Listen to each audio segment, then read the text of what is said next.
Oye, hace un ratito estaba medio preocupado, porque se había cortado Google, pero bueno, volvió enseguida.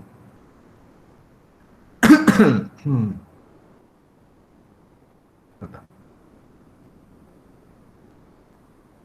acá está, clase 4. Bueno, la clase es más o menos similar a la que hice. Ustedes están viendo, ¿no? Bien las dos pantallas. Sí, Sí. Y cuando está en la grabación se ve como la están viendo ahora.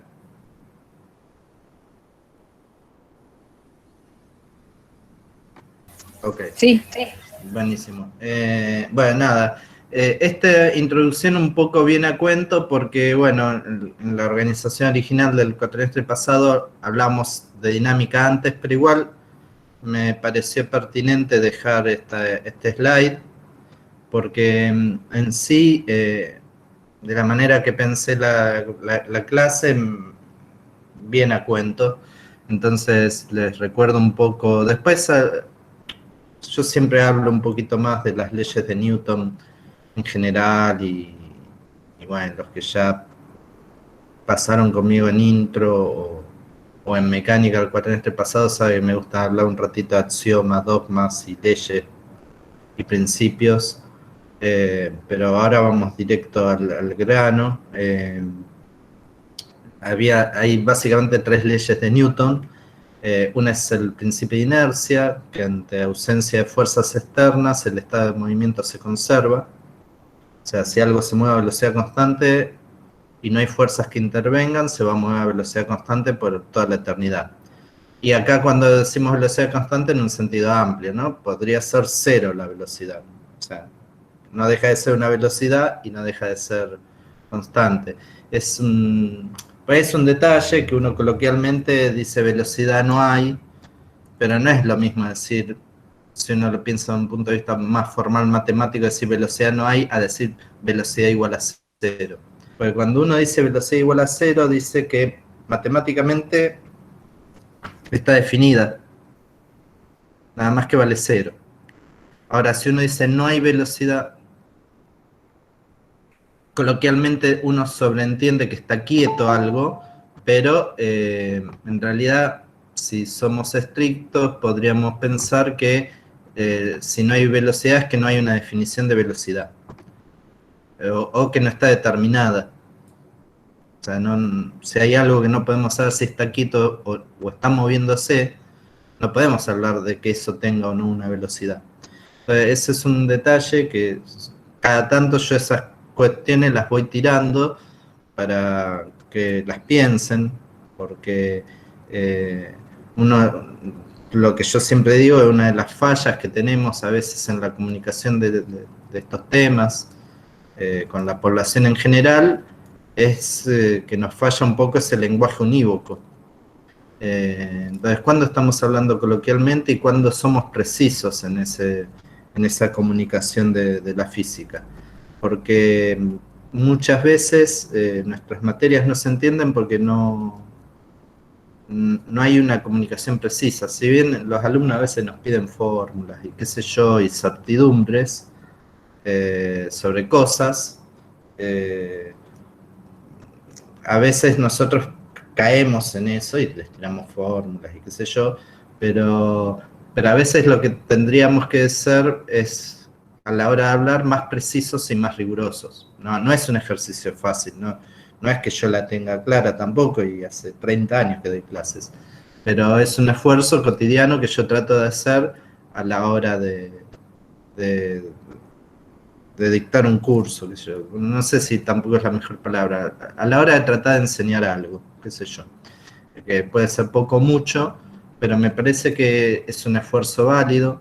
Digo, he tenido muchas tardes de café con amigos, eh, y no amigos también, compañeros de trabajo, y pensar un poco esto, ¿no? Porque no solo alcanza con ser prolijo en una clase.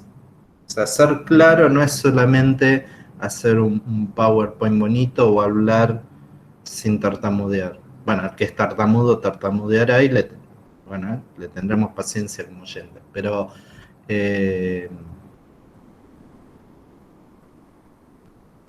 Pero hay algo más, que es es un conjunto de cosas. Entonces, bueno, nada. Volvamos al principio de inercia. Si no hay fuerzas externas que alteren el estado de movimiento, el cuerpo permanece en el estado de movimiento. El principio de masa es la famosa segunda ley de Newton, fuerza igual masa por aceleración. Pero claro, uno cuando dice fuerza igual masa por aceleración, ya a esta altura uno dice algo más. Uno dice suma de fuerzas igual a una fuerza resultante igual a la masa de un sistema por la aceleración del sistema o la sumatoria de MIs a Is. Y como vectores. Y el principio de acción y reacción, a toda fuerza de acción, tiene su par de reacción que es instantáneo, que es de igual intensidad, de igual dirección, pero de sentido opuesto, ¿no? Esas son como el ABC de la dinámica. Pero que se entremezcla también con la cinemática. Entonces, al final del curso de introducción a la física, después de ver energía y qué sé yo, uno se metía con cantidad de movimiento. Cantidad de movimiento era, se usaba la letra minúscula P igual a masa por velocidad. A veces se explica, depende siempre, eso es al fin del cuatrimestre, entonces cuando hay tiempo uno trata de explicarlo un poco mejor. Si no, uno lo ve desde un punto de vista fenomenológico y empieza a contar casos, después habla de choques, qué pasa, cómo cambia la cantidad de movimiento de esos choques, habla un poquito de fuerzas impulsivas, pero a veces es como que nos falta para hacerlo más inmediata la explicación o más natural el uso de derivadas y de integrales. Entonces, hoy repetimos un poco eso,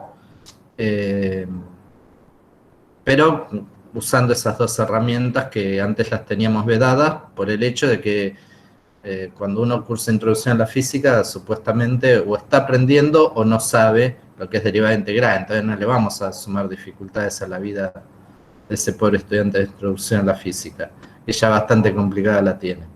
Entonces, veamos la interacción entre dos cuerpos mediante una colisión. Entonces tenemos dos pelotitas, A y B, no sé si se ve bien, pero acá hay un eje Y y un eje X, está medio ahí chiquitito. Igual se pueden descargar la clase, que ya está desde ayer publicada, y por si quieren ampliar, imprimir, comentar, qué sé yo, o verlo más grande, porque por ahí no se ve bien acá. Entonces tenemos estos dos cuerpitos y vamos a suponer que se acercan mutuamente en la misma recta, o sea, van a chocar estas dos pelotitas indudablemente, pero vamos a hacer algo fácil, que se acerca a velocidad constante. O sea, ninguna de las dos está sometida a ninguna fuerza. Alguien le dio un empujoncito en algún momento, ya no nos importa cómo, y se van acercando a velocidad constante. Entonces, si uno se fija acá, ¿hay fuerzas presentes? Y no hay ninguna fuerza aplicada. Y acá, en esa cosa que hoy decía, y que ahora medio me contradigo un poco, podemos decir, bueno, no hay fuerzas o la suma de fuerzas da cero. O sea, en este caso sería medio como equivalente. ¿Hay fuerzas? No, y si hay, valen cero. O sea, se acercan y no hay fuerzas aplicadas. Entonces, la suma de las fuerzas aplicadas da naturalmente cero. Que si no hay, poner que no hay o poner que hay y vale cero, en ese sentido son sinónimos. Pero no estamos cometiendo ningún pecado grave al decirlo así. En el momento que chocan, no sé cómo van a chocar, si se van a romper, se van a pegar un ratito, no. Yo que me imagino, chocan y rebotan. Pero no sé si pierden energía, no importa. O sea, sé que vienen las dos como venían y chocan como si fueran bolas de billar o bolas de pool. Entonces, en el momento en que chocan, algo pasa, porque Fíjense, venían, chocan y rebotan. Cambió su estado de movimiento, claramente, porque si venían acercándose y después se alejan, quiere decir que algo les pasó en el medio, ¿no? ¿Y qué es lo que puede haber pasado? Bueno, si pensamos en el principio de inercia, decía, si no hay fuerzas aplicadas, el estado de movimiento no cambia. Pero si el estado de movimiento cambió, quiere decir que hubo fuerzas aplicadas. ¿Y en qué momento? Y en el momento que chocaron. En el momento que chocaron aparece una fuerza de contacto. Por el estar pegadas, no sé cuánto, un centésimo de segundo, o lo que fuere, de tiempo, en ese breve intervalo de tiempo que están pegadas, el cuerpo A le está haciendo una fuerza al cuerpo B, que es la que simbolicé acá, FAB, ¿no? Esta flechita que sale a la derecha es la fuerza que le hace el cuerpo A al cuerpo B. Por acción y reacción, instantáneamente, el cuerpo B le tiene que hacer una fuerza al cuerpo A, que se opone, que es igual, pero de sentido opuesto. Entonces, en el momento de la colisión aparecen dos fuerzas de contacto, pero como satisfacen el principio de acción y reacción, van a dar cero, pues son iguales, están en la misma recta, pero apuntan en sentido distinto. Listo, entonces la suma da cero. Entonces fíjense que antes de chocar la suma de fuerzas daba cero. Cuando chocan dan cero. Y cuando se van, no hay más fuerzas aplicadas. Si no hay más fuerzas aplicadas, por la segunda ley de la termodinámica de Newton, F igual a M por A. Si F es cero, M por A es cero. Masa hay, porque la pelotita no se desintegró. Entonces quiere decir que la aceleración es cero. Si la aceleración es cero, se alejan a velocidad constante. Entonces quiere decir que durante todo el proceso, la suma de fuerzas valen cero. Pero estas fuerzas durante el proceso fueron cambiando en el tiempo. Por acá quizás debí poner FI dependiente de T. ¿Por qué? Porque acá no había fuerzas antes de chocar. Acá no hay fuerza después de chocar. Y acá sí hay fuerzas. O sea que a lo largo del tiempo cambió. De no haber a haber fuerzas. Entonces, quiere decir que las fuerzas en el tiempo variaron, pero lo que no varió en todo el proceso es que la suma de fuerzas valía cero. Y fíjense que ni siquiera les dije si se mantenían pegados, si se rompían. No me importa bien qué tipo de choque había. Yo sé que cuando se produce el choque pasa esto. Después por ahí se separan en 4 pedazos acá. Bueno, si se separan en 4 pedazos, la afirmación no cambia, ¿no? Porque van a ser 4 pedazos que se van a alejar a velocidad constante. Tendrán distintas velocidades, tal vez, no sé, pero lo que seguro va a pasar es que se van a alejar y que no va a haber fuerzas entre ellas. Estamos hablando de mecánica, ¿no? Estos no son imanes, no son electrones, no es ninguna cosa que tenga fuerzas de atracción y repulsión mutua. La única fuerza atractiva que siempre existe entre ellos es la de la gravedad, pero acá la estamos despreciando. O sea, estamos diciendo, sí, está bien, siempre hay una fuerza de atracción gravitatoria, pero no me importa. No. La suma mutua también va a dar cero. Si la quiero considerar, da cero. Pero en realidad no vale la pena considerarla. Pero si quisiera hacer, da cero también, porque la fuerza de gravedad que A le hace a B es la misma que B le hace a A, o sea, ya está, o sea, no. Esta identidad no cambia, o sea que es completamente general. Siempre que hablemos a nivel mecánica, si hablamos de electrones, también valdría. Podrían ser atractivos, repulsivos, un imán. Pero bueno, hay que ser más cuidadoso, pero esta relación sigue siendo válida. Y esto que tiene bueno es que uno por ahí puede hacer física de partículas a nivel subatómico, a nivel cuántico, que estas consideraciones de mecánica elemental o de introducción a la física siguen siendo válidas, con lo cual nos está hablando de un mecanismo de interacción muy potente, ¿no? Entonces, bueno, el resumen es antes y después y durante la suma de fuerzas vale cero. Hasta acá estamos todos de acuerdo.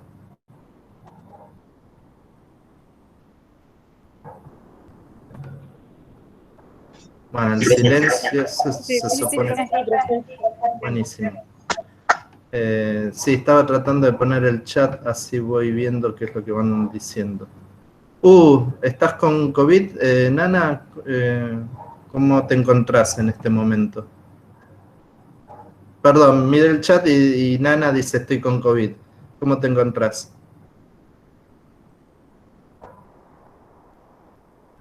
Bueno, parece que se quedó muda por el COVID. Ah, es un chiste, ¿no? Pero bueno, después si querés nos contás. O a lo mejor se desconectó. Re mal. ¿Te duele todo? ¿Estás cansada? Mm, bueno.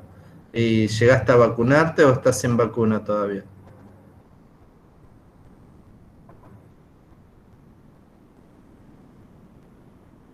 Mm, bueno, nada, que no te sé qué decir. Cuídate mucho, pero es obvio que te vas a cuidar, pero bueno, esperemos que te recuperes pronto. Hace muchos días que estás así. ¿Vos también, Carla? Oh, sí, sí, chicas, cualquier cosa que necesiten de lo que tenga que ver con la materia. Claro. Ustedes son, Carla, vos eras docente, no me acuerdo. ¿Estabas trabajando de docente? De docente, bueno. Uh, claro. Falló la burbuja. Mm, bueno, sigamos. Bueno, nada, qué sé yo. Ajá. Bueno, cualquier cosa,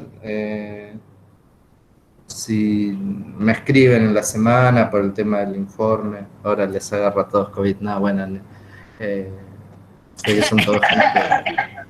son toda gente grande y responsables. Y espacio responsable. Así que sí, espero que se recuperen pronto y bueno, que sea un mal recuerdo. Bueno, entonces retomamos. Antes, durante y después del choque, la suma de fuerzas da cero. Entonces, veamos, bueno, acá está medio spoileado, pero no importa. Eh, Nosotros tenemos que la fuerza es igual a masa por aceleración. Era la aceleración, la derivada en el tiempo de la velocidad, ¿no? V punto. O dicho de otro modo, de V a dt. Podría pasar que la masa dependa del tiempo, de hecho vamos a ver algún ejercicio donde eso pasa, pero lo habitual es suponer que la masa no cambia con el tiempo.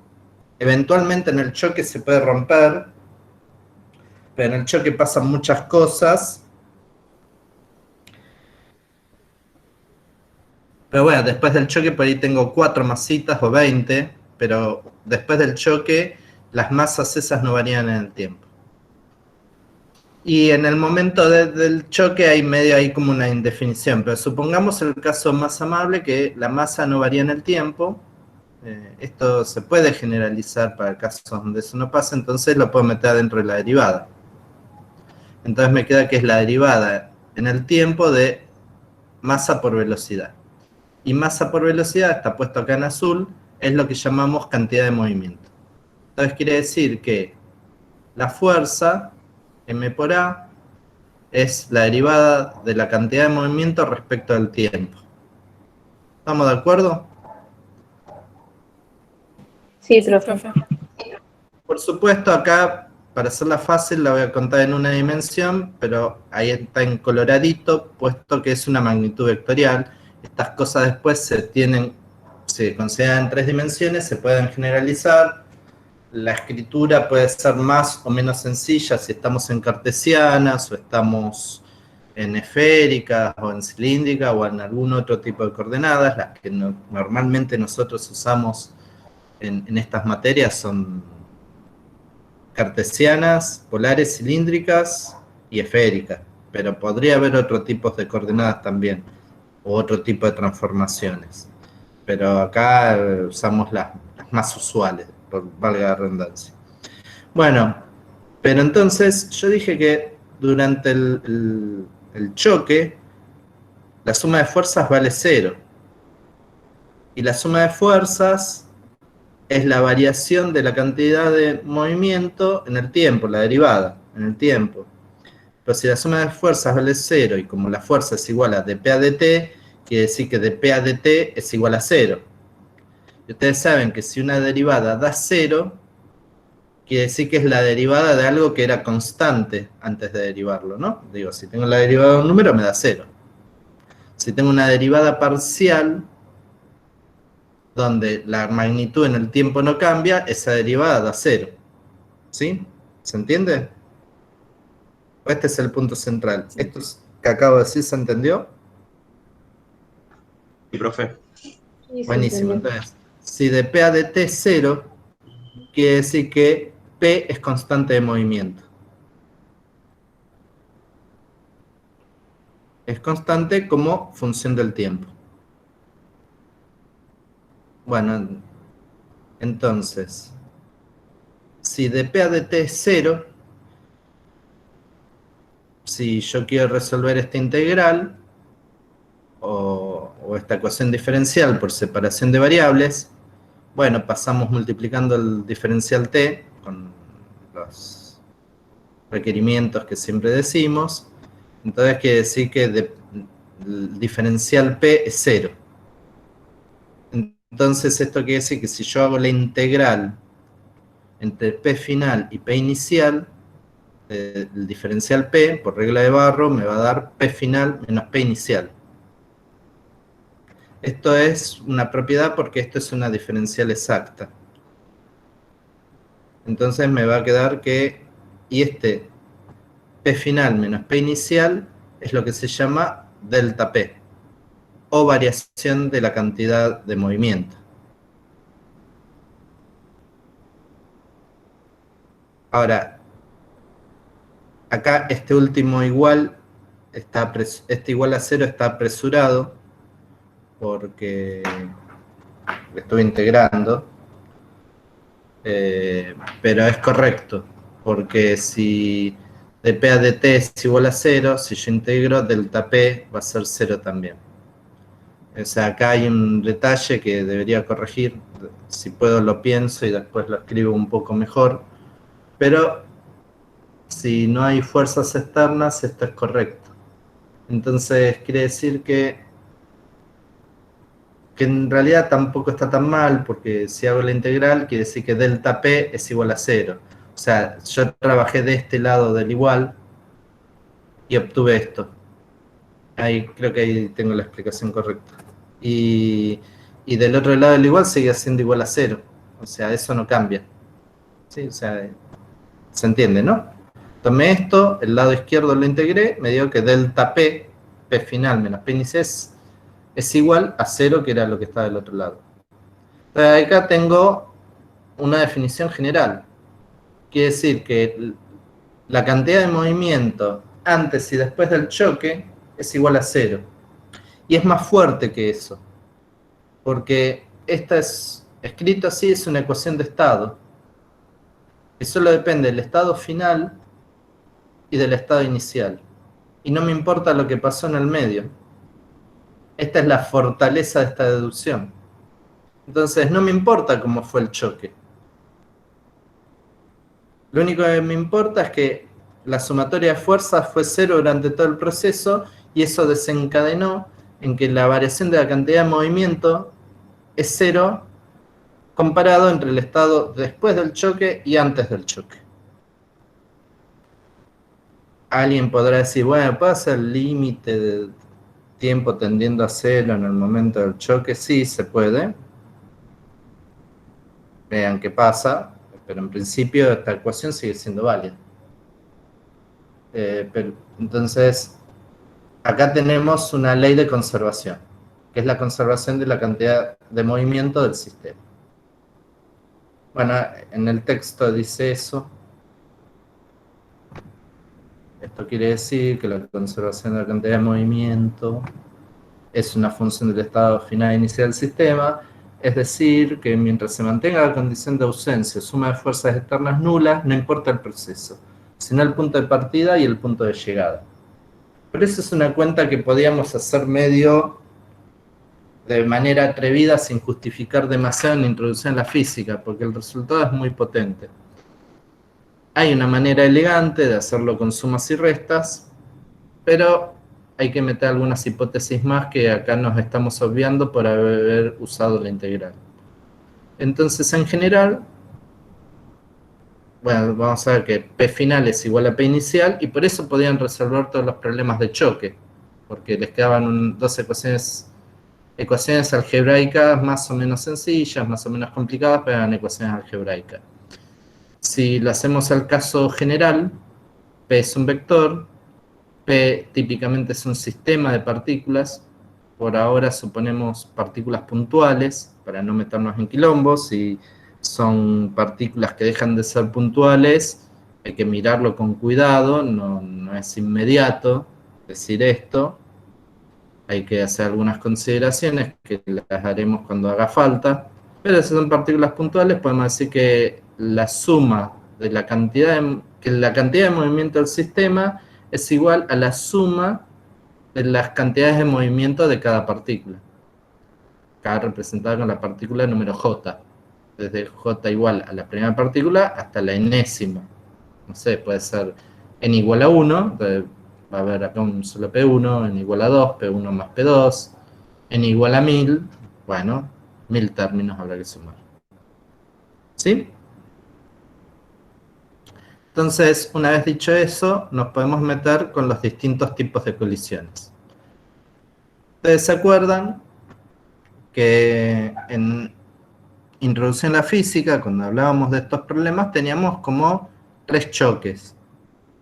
Las partículas perfectamente elásticas, las colisiones perfectamente elásticas, perdón, las colisiones completamente inelásticas y una cosa intermedia entre elásticas e inelásticas que llamábamos inelásticas, así a secas. Esas eran como las 3 grandes familias de colisiones que teníamos. En la colisión perfectamente elástica,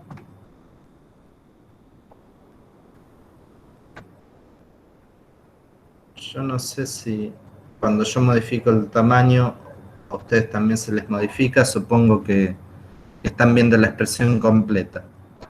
La expresión completa acá dice que si la colisión es perfectamente elástica, no hay deterioro ni deformación de las partículas que participan en el choque.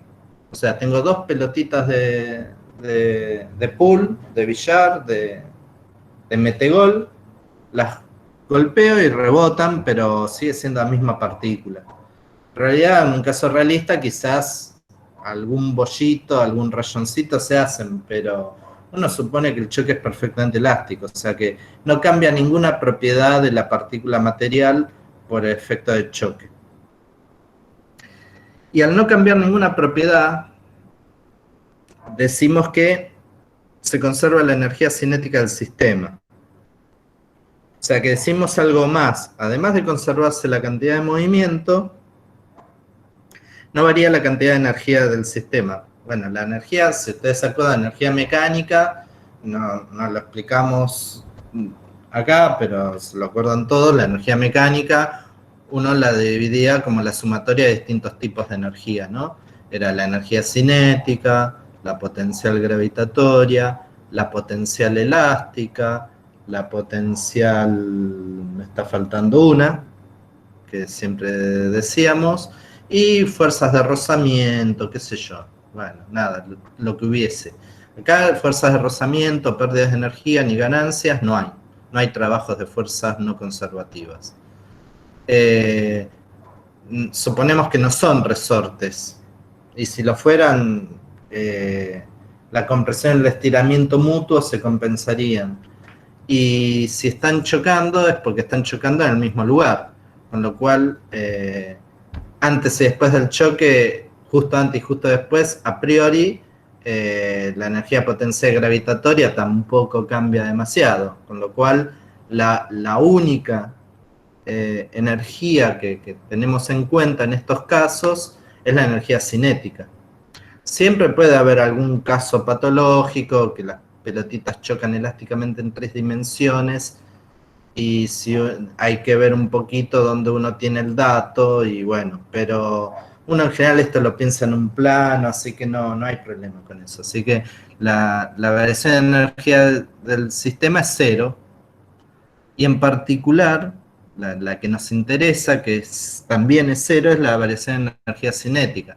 En las otras, la energía potencial gravitatoria, y no va a cambiar, si está a toda la misma altura, no cambia, no importa. O sea, la que importa es esta, porque esta es la que cambia de velocidad por el cambio de la cantidad de movimiento. Entonces, a uno cuando le decían, tenemos un choque perfectamente elástico, pasaban dos cosas. Se conserva la cantidad de movimiento, P final es igual a P inicial, y decíamos que la energía cinética final es igual a la energía cinética inicial. Y una manera un poco más general de escribir esto era, bueno, es un medio de la suma de todas las masas por sus velocidades al cuadrado. Y esto pensado como vector, ¿no? Con lo cual podían quedar galletas de números infernales. Creo que hay un par de ejercicios de esos para torturarlos en Introducción a la Física, donde aparecían muchas cosas para sumar y despejar, y que quedaban cosas horribles. Bueno, ¿qué va a ser? Y acá seguramente alguno de esos ejercicios va a aparecer también.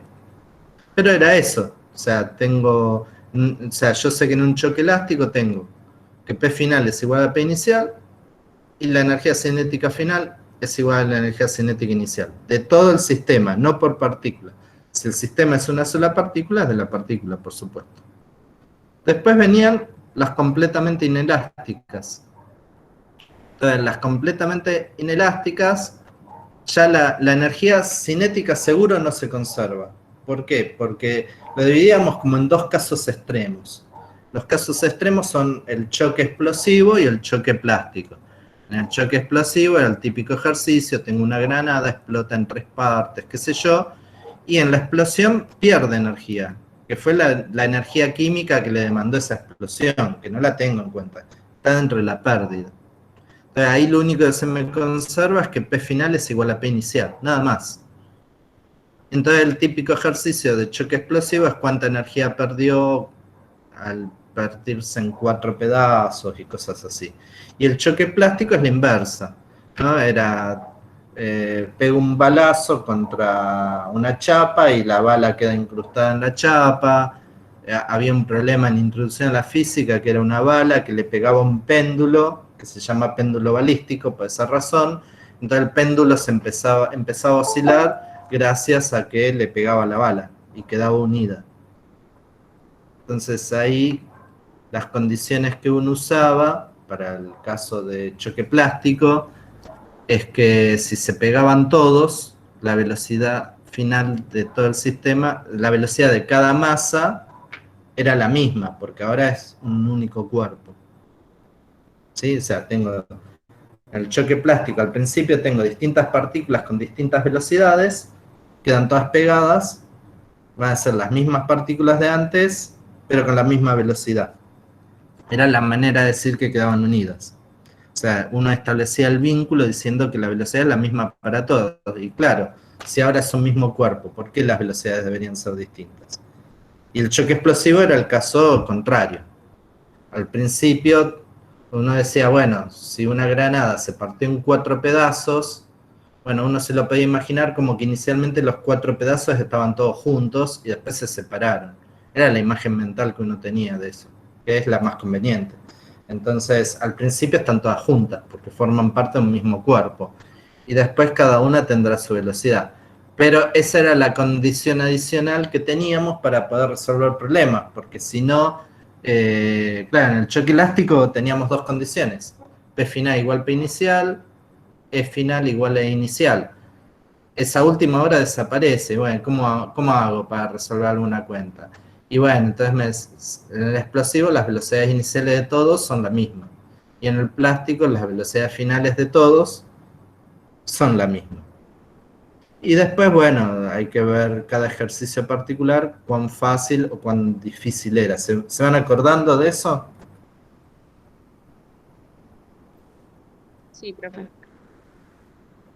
Buenísimo.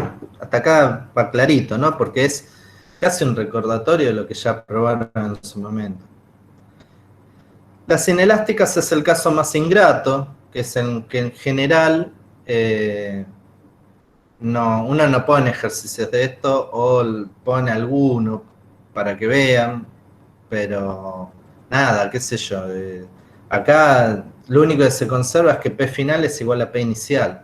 Si me dan algún dato extra, puedo hacer alguna cuenta más detallada, pero esos vínculos dependerán de cada situación. Digo, en los casos extremos se los di recién, pero un caso realista, un autito chocando a otro autito. Puede pasar que los autitos después del choque se separen, ¿no? Que yo estoy pensando, no sé, en un accidente típico de tránsito, vienen dos autos por calles perpendiculares y y el semáforo está por cambiar de rojo a verde y de verde a rojo. Entonces, para el que está de verde le cambia amarillo a rojo, en vez de frenar acelera porque quiere pasar antes de que esté el semáforo en rojo. El que viene por la otra calle ve que está de rojo a verde, entonces se le puso en verde, aceleró y chocaron. Y bueno, ahí que típicamente ¿qué pasa? Y chocan los dos autos, rebotan como en un choque elástico, el caso más típico, ¿no? Se va a velocidades razonables para andar en una calle, 20, 40 kilómetros por hora. Eh, y los autos quedan todos abollados, separados, pero todos abollados. Ahí es una colisión inelástica, porque los autos siguen siendo los autos, pero ahora quedaron todos deformados. Eh, y bueno, nada, suponemos el caso más amable, ¿no? Que la gente no se hace daño, se putean un rato entre ellos, se pasan los seguros. Entonces, ahí es una colisión inelástica, porque se perdió energía por el choque, pero no llega a ser un choque plástico, porque no quedan unidos los autos. Siguen siendo, cada auto sigue siendo el auto que era antes. Nada más que ahora es un auto más feo o inservible, depende de la violencia del choque. Entonces no se conservó la energía cinética, no es un choque elástico, no es un choque plástico, está a mitad de camino. Y ese es el caso más complicado para calcular. Bueno, por eso es que por eso los seguros pagan a peritos y la policía paga peritos para determinar las condiciones o sea, hay gente que vive haciendo estas cuentas, qué sé yo, vive de hacer estas cuentas. Eh, o en las fábricas de autos que analizan cómo tiene que ser la carrocería del auto para que la persona que está dentro no se haga daño. Al final en el último slide, les dejo unos videos que yo hice para introducción a la física, pero que son bastante ilustrativos, o sea, son completamente pertinentes para que lo vean ustedes, donde muestro qué pasa con los autos viejos y los autos modernos. Los autos viejos eran autos hechos para toda la vida, ¿no? Esos autos que para abollarlos tenía que dar flor de golpe con una chapa re gruesa, los dejás a la intemperie 10 años y se oxidó un poquito la chapa, pero la lijás, la pintás y el auto te queda nuevo. Y los autos de ahora son blanditos, ¿no? O sea, te sentaste o apoyaste una carpeta en el capó y si la carpeta es medio pesada, la abollaste. Entonces siempre viene la discusión, lo de antes era de mejor calidad, porque antes lo hacían para toda la vida. Todo eso es cierto en el sentido de que lo hacían para toda la vida, pero los autos de ahora son más seguros, porque son blandos, justamente. O sea, son duros donde tienen que serlo, en la cabina. Y al ser más blandos, también la cantidad de movimiento que transfieren cuando choca es menor. Es verdad que no son autos para toda la vida y es verdad que son más baratos, pero también al ser más baratos consumen menos. Eh, yo mi quid lo odio porque cada vez que agarro un pozo se deforma la cubierta, pero claro, Ahora entiendo por qué hago casi 700 kilómetros con 30 litros de nafta, porque eh, el radiador de mi viejo Renault 11 es más pesado que las dos cubiertas de chapa del Quid juntas. Pero agarras un pocito y tenés que cambiar la rueda, pues ya se deformó. Pero también el Quid es mucho más seguro que el Renault 11 porque eh, el que se abolla es el auto y no vos. Porque cuando uno choca, la cantidad de movimiento a alguien la tienen que transferir. Si el auto no se deforma o no sufre la cantidad de movimiento, lo sufre el que está dentro del auto. Por una cuestión de conservación de la cantidad de movimiento. Entonces, está bien, el auto, el Falcon no se abolló, pero el que te abollaste sos vos adentro. Entonces yo prefiero que se abolle el Falcon. Bueno, pero los Falcon no se abollan, entonces me compro un auto más nuevo que el auto queda inservible, pero yo salgo caminando. O con lesiones más leves que si hubiera tenido el mismo choque con un auto duro. Por supuesto, siempre hay que manejar prudente, entonces con eso minimizar los riesgos siempre, no importa el tipo de auto, pero bueno, si va a haber un accidente, es más seguro en un auto nuevo. Bueno, un poco de eso habla el video, después mírenlo, es divertido. Aparte están con mis comentarios, con estas cosas que digo acá. Trato de ser más simpático, pues el año pasado estaba emocionado de que todo era virtual, entonces me hice medio youtuber, así que pueden, qué sé yo, es divertido. Además, fue una experiencia muy agradable porque sacamos algunos resultados que después pudimos comunicar a la comunidad. Nada, después les contaré en otro momento, pero no viene al caso ahora. Bueno, entonces hagamos un ejemplo. Creo que quedó problema 2, pero es el problema 2 residual, ¿no? De las guías viejas. Tendría que haber cambiado el slide. No sé si es el problema 2 ahora. A ver, ya les digo cuál problema es. Es el 7. Ah, espera. Sí, me parece que tenés razón, pero estaba mirando la guía circular. Que la había abierto. Circular otra vez. Pero, ¿cuántas guías circulares? Circular otra vez. Circular otra vez. Apareció cantidad de movimientos. ¿El 7 decís que es? A ver. Sí, un coche de 1000 kilos rueda sobre una pista a una velocidad de 5 metros por segundo, ¿no? Choca contra un coche B de 2000 kilogramos.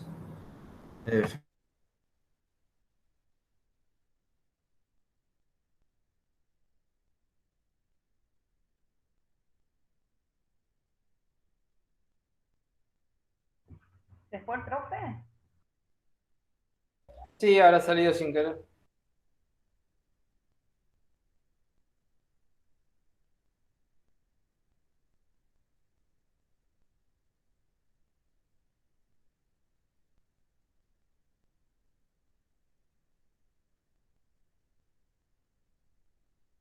Profe, tiene el micrófono apagado. Perdón, les decía que no sé qué pasa, tengo que ver la configuración de la manito, porque cuando cliqueo una ventana en el Firefox se me cierra la ventana automáticamente, y esta vez cambié justo a la ventana del Meet y se cerró el Meet. Bueno, nada, entonces era el problema 7, o sea, donde acá dice el problema 2, pongan problema 7 y ya. Un coche de 1000 kilos rueda sobre una pista horizontal a una velocidad de 5 metros por segundo. Bueno, es este. Bueno, el coche es una cajita, qué sé yo. En realidad ni siquiera es un coche ni una cajita, es un punto que se aproxima a 5 metros por segundo, un punto de 1000 kilogramos de masa. Choca contra un coche B de 2000 kilogramos que se mueve en sentido contrario con una velocidad de 3 metros por segundo. Bueno, eso es una de las cualidades de los cuerpos rígidos, que uno puede describir todo desde el centro de masa, entonces pensarlo como una partícula que viaja dando la posición del centro de masa. No está tan mal, ¿no? Es el ejemplo que doy siempre, o sea, tengo el 203 que va a 80 kilómetros por hora, si mantiene esa velocidad en una hora hace 80 kilómetros. Y no me fijo si es un 203 de los nuevos, que son los amarillos cuadrado grandote, o eran los viejos 203, que era un Mercedes-Benz 1114 marrón. No importa, o sea, yo estoy mirando el centro de Baza, básicamente. Entonces tengo esos dos autitos que se acercan a esas velocidades, no sé si 5 metros por segundo, 3 metros por segundo es rápido o lento, no sé, a ver, 5 metros por segundo, en un minuto serían 5 por 6, 300 metros, ¿no? En una hora, 300 por 60, creo que son 18 kilómetros por hora. Y este va un poco más lento. Bueno, es para tener una idea, ¿no? Porque uno a veces pone todo en MKS, 5 metros por segundo, y pierde un poco el contacto con unidades con las que uno está familiarizado. Estos son más o menos 18 kilómetros por hora, estos serán 15, no sé. Pero bueno, es nada más, o sea, van a chocar, son dos camiones, dos autos, ¿no? Un auto, un Kwid debe andar más o menos en 1200 kilos y los autos de ahora más o menos son menos de 2 toneladas. O sea, son dos autos que se van a chocar. Pero estos no son autos, son pelotitas de ping-pong de 1000 y 2000 kilos que chocan y después rebotan. Entonces dice, choca contra un coche B que se mueve en sentido contrario, después del choque A se mueve a 5 metros por segundo en sentido opuesto al de su movimiento inicial. ¿Cuáles son la magnitud y dirección de la velocidad de B? Cuando hablo de la magnitud, estoy hablando del módulo con unidades. Y la dirección, estoy hablando de su carácter vectorial. Bueno, acá yo sé que antes y después del choque, la cantidad de movimiento se conserva, ¿no? Entonces, el P inicial del sistema, que acá llamé antes, es la suma de las cantidades de movimiento de los autitos A y B. Y después del choque es la suma de las cantidades de movimiento de los autitos A y B. Entonces acá en este caso me queda bastante fácil porque me dan las velocidades. No me acuerdo por qué le puse el 2. Ah, sí, ahora me acuerdo. Acá yo hice alguna cuenta previa, ¿no? Fíjense que la masa del autito 1 vale 1000 kilos. Y la masa del autito 2 vale 2000 kilos, ¿no? Entonces, si yo hubiera sido estrictamente formal, acá multiplicaría por 1000, acá por 2000, acá por 1000 y acá por 2000. Pero si lo simplifico, la masa B dividido la masa A me queda 2. ¿Estamos de acuerdo? Sí, profe. Entonces, si dividí todo por la masa A, acá me queda 1 por 5, que es la velocidad del autito A. Acá me queda 2 por 3. Y el signo menos, estoy comiendo un caramelo, si me sienten masticar. No se come, no se habla con la boca llena, pero bueno, perdón. Me tenté. 2 por 3 da 6, negativo. El autito 1 vuelve con 5, por eso queda menos 5. Masa A dividido masa A es 1, y acá masa B dividido masa A es 2. Y es la velocidad que quiero despejar. Hago la cuenta y ya está. Esta es la magnitud. ¿Y para dónde se va? Y como el signo es positivo, se va a la derecha. ¿Se entendió?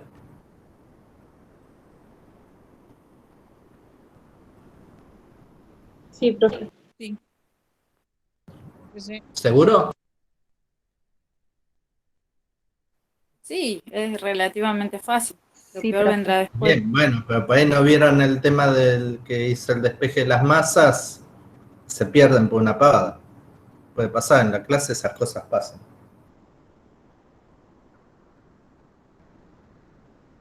Bueno, y ahora es el problema 7 con un plus. Porque el problema 7 esto no lo pide explícitamente. ¿Cuánto varió la cantidad de movimiento del coche B? Bueno, es la cantidad de movimiento del coche B al final menos la cantidad de movimiento del coche B al principio. Pero la masa no varía, o sea que lo que cuenta, la cuenta interesante que hay que hacer es la variación de velocidad y después lo multiplicamos por la masa. Entonces hago eso. Calculo las velocidades antes y después, saqué un menos con menos, queda más. Y después esta variación de velocidad multiplico por la masa, esa es la cantidad la variación de la cantidad de movimiento del coche B, ¿dio 0? Y evidentemente no, dio 10.000 newtons por segundo. ¿No debería haber dado 0?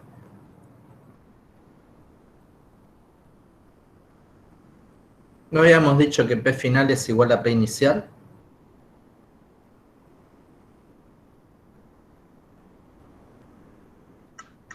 Sí, profe, pero tenía que ser igual, entonces lo que le faltaba a la velocidad de B, lo sacó la velocidad de A. Al cambiar la velocidad de A final, tiene que cambiar sí o sí la velocidad de B final. Claro, o sea, la conservación vale para el sistema. Entonces lo que ella dice es, claro, bueno, está bien, mientras que la suma entre las dos se mantengan iguales, antes y después, no me importa si cambió B. Si B cambió de manera que A cambie y quede todo igual, está perfecto. Entonces, cada partícula claramente cambia su cantidad de movimiento y no es 0. Ahora, el sistema de partículas sí tiene que conservar la cantidad de movimiento. La misma cantidad de movimiento que había antes tiene que ser la que había después. Entonces, listo, ya está, o sea, no hay problema. La variación de cantidad de movimiento del cuerpo B no va a ser 0. Acá les agrego las unidades. La pueden escribir de distintas maneras, qué sé yo. De uno lo puede escribir como kilogramos metros sobre segundo. Eso está bien. Pero a veces conviene escribirlo en cantidades en términos de la cantidad de movimiento. Vinculando la fuerza y el tiempo. Entonces, ¿cómo se hace? Bueno, multiplico y divido por segundos. O sea, en vez de acá, ¿no? Metros por segundo, al lado tiene un 1. El 1 lo puedo escribir como segundo dividido segundo. Segundo dividido segundo da 1, ¿no? Entonces, si acá pongo un 1 o segundo dividido segundo, no cambia nada, ¿no? O sea, sigue estando todo igual. Pero dejo el segundo de arriba aparte y el de abajo lo junto, entonces me queda kilogramos metros sobre segundo cuadrado, que es newton, por el segundo que me sobra ahora. ¿Entienden todos cómo fue el pasaje de unidades? Sí, profe. ¿Sí? ¿Alguien no entendió eso? Bueno, sigo. Si no, después, si dudan, vuelvan a preguntar. Y muchas veces es una unidad que se usa mucho para cantidad de movimiento newton por segundo. Y viene a cuenta de lo siguiente. Si la partícula individual cambió la cantidad de movimiento, quiere decir que la fuerza no es constante. ¿No? Pues si el principio de inercia. Si cambió el estado de movimiento es porque hubo una fuerza externa. Y claro, fue el choque con A. A le hizo una fuerza, lo mandó para el otro lado. Entonces, yo puedo decir que F es de P a dt. Y fíjense que lo dejé como la derivada, porque el tiempo del choque es muy cortito.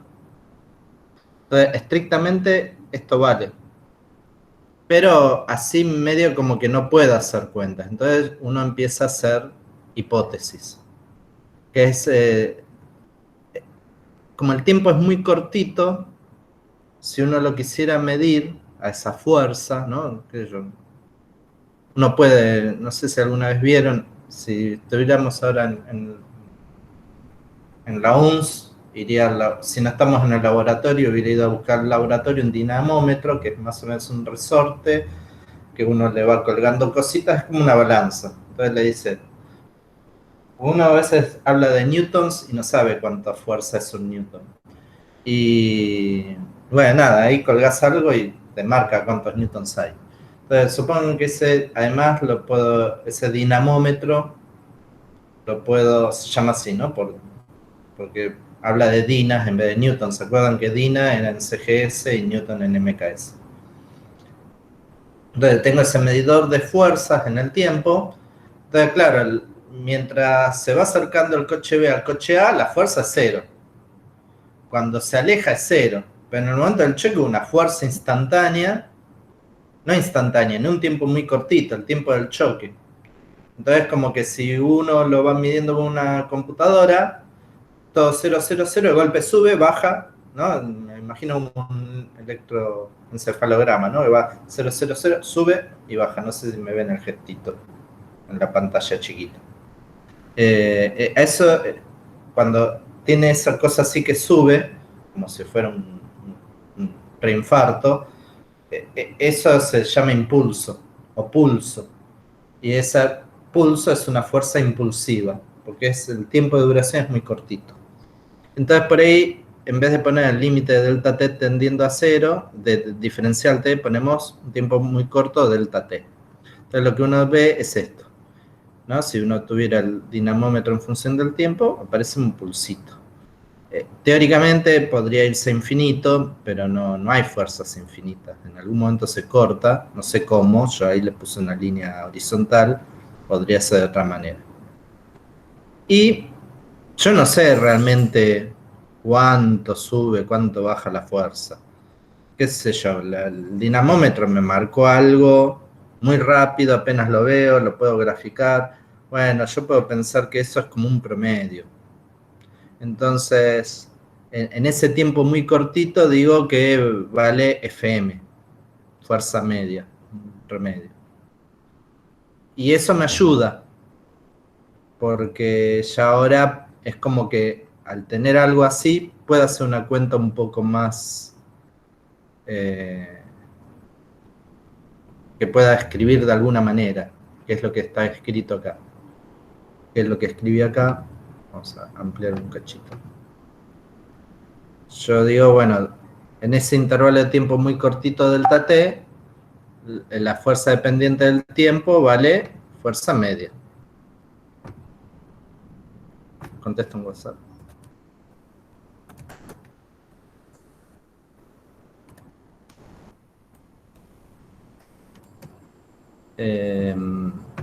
Entonces, sigue valiendo que la fuerza es de P a dt. Puedo hacer este truculento, paso el dt multiplicando, pero enfatizo el hecho de que esto es una función del tiempo. Y lo integro. Bueno, de un lado integro de P, esa es fácil, me va a dar delta P, ¿no? Esta que está acá. Pero de este otro lado tengo que tener un poquito cuidado, porque yo no sé cómo varía f de t en el tiempo. Si tuviera cuánto vale f de t en cada momento, puedo hacer la integral exactamente. Pero ya les digo, estoy con el dinamómetro de la ONS, que es un resortecito conectado a una compu, que bueno, nada, vale algo. Entonces, digo que vale una fuerza media, que durante ese intervalito de tiempo muy cortito se mantiene constante. Entonces, aunque no es del todo cierto, digo es aproximadamente cierto, entonces digo que esa f de t va a ser una fuerza media. Pero claro, al escribirlo así ahora es un número constante en el tiempo y sale la integral. Entonces me queda la integral de diferencial t. La integral diferencial por Barrow es t final menos t inicial, o sea, delta t. Entonces, juntando este término con el del principio, que sé que me va a dar, esta integral me va a dar delta p, me queda que delta p es igual a la fuerza media en ese corto intervalo de tiempo. Entonces, acá en este problema, por ejemplo, yo sabía en el autito B cuánto fue su cantidad de movimiento, la variación, antes y después del choque. Si me decís cuánto tiempo duró el choque, por ahí eso es fácil, ¿no? Tomás, haces una película, ¿no? Le estás filmando en el celu y después vos podés calcular cuánto tiempo pasó. Entonces, pasaron 3 décimas de segundo, lo paso dividiendo, lo calculé de antes, ¿no? Era acá, ¿dónde estaba? 10.000 newton por segundo, 3 décimas de segundo es 0,3 segundos, ¿no? Entonces me queda 10.000 dividido 0,3, que me va a quedar algo así como 330.000 newtons. Es una fuerza de la Sunflauta.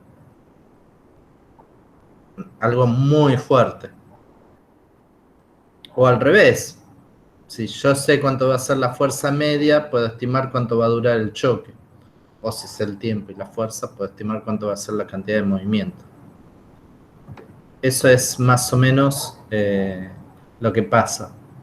Acá en esta breve clase de 1 hora hicimos todo el repaso de la última unidad de introducción a la física, pero con el plus de que le agregamos las cosas de matemática que no sabíamos en introducción a la física. Y bueno, ahora lo que nos queda hacer son los ejercicios.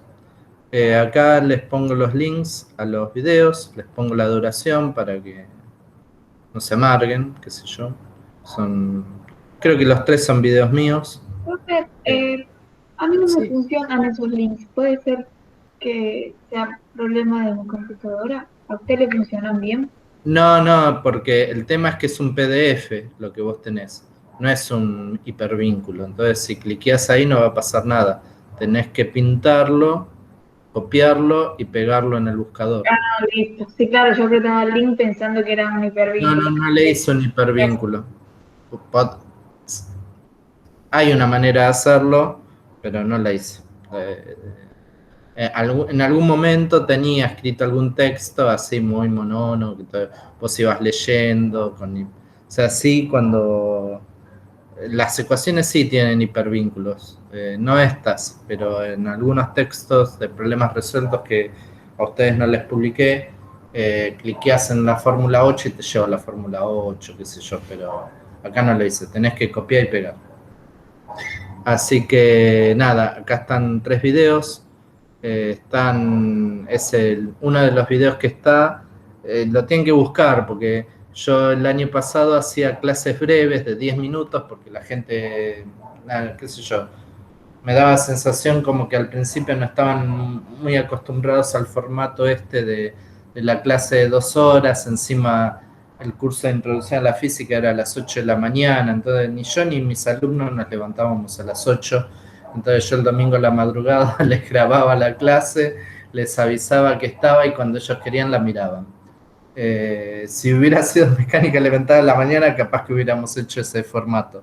Pero como es a la noche, es más, seguro que estamos todos despiertos y uy, qué mal, lo digo, está todo grabado. Pero bueno, nada, el formato de clases cortas a mí me gusta mucho porque la gente no se llega a aburrir del todo y puede adelantar y atrasar la clase más fácil que cuando ustedes ven esta clase después grabada, porque esta clase, bueno, dura 1 hora y cuarto, pero las de Néstor pues son más largas, entonces buscar lo que les interesa es más difícil. En cambio, en estas clases breves, uno va más al grano. Sobre todo, yo pensaba, intro a la física del año pasado no es igual a las intro de otros años, ¿no? Las intro de la física del año pasado tienen como una novedad que no hay CAU, que entran los tíos saben que son no parientes, sino talleres integradores de orientación, que el foco no lo tienen en el contenido, sino en la integración y orientación. Entonces la gente viene más con lo que trae puesto en la secundaria y con los vicios de la secundaria. Entonces yo me imaginaba gente que está 30, 40 segundos mirando algo, corta, después mira otro minuto, y entonces hice muchos videos cortos para que me pudieran seguir. Con ustedes no los hago porque ustedes ya tuvieron varias materias universitarias y se supone que ustedes se la bancan estar 2 horas o 3 horas en una clase, al menos con más dignidad que si vienen directo de la secundaria. Así que pueden mirar estos, no sé si dignidad es la palabra, pero sí seguro tienen más aguante que cuando estaban recién salidos de la secundaria, que es el caso de los que cursan intro a la física el año pasado y ahora. Así que nada, pero me parece que estos videos complementan bien esta clase, así que por eso mantengo la recomendación. Bueno, vamos a dejar de presentar y vamos a dejar de grabar.